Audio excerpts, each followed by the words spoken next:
Où est le roi des Juifs qui vient de naître? Nous avons vu son étoile à son lever, et nous sommes venus nous prosterner devant lui. La liturgie interprète ce texte de saint Matthieu comme prophétie de l'annonce de la bonne nouvelle aux nations de toute la terre.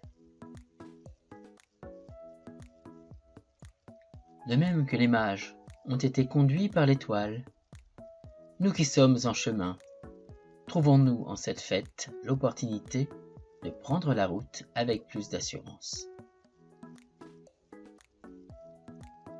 Quelle est cette étoile qui met en chemin le chercheur de Dieu?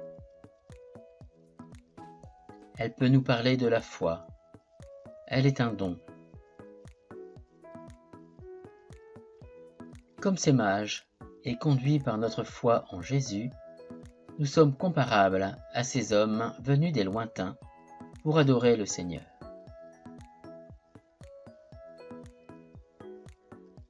Notre vie de foi est ainsi cette route, droite ou sinueuse, plus ou moins longue, qui nous rapproche peu à peu de la crèche véritable, qui est le cœur purifié du croyant.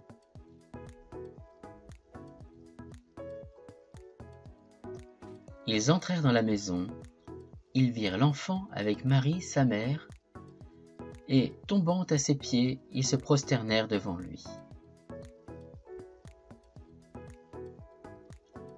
Il était normal, en tant que roi, de rendre hommage à un nouveau roi dès sa naissance.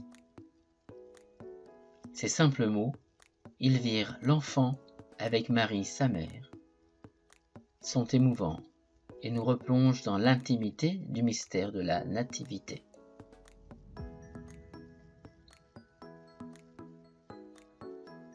Mais nous ne pouvons pas nous empêcher de faire le rapprochement avec l'hommage rendu par Melchizedek à Abraham au livre de la Genèse. Dans les deux cas, il s'agit d'un geste fondateur, où l'on voit un roi rendre hommage à une personnalité naissante. Dans le domaine des traditions spirituelles, la notion de transmission est essentielle. La science des mages venus d'Orient leur a permis de connaître le lieu et le moment de la naissance du Christ, roi de l'univers. Leur hommage établit un lien entre la tradition dont ils sont les représentants et le christianisme.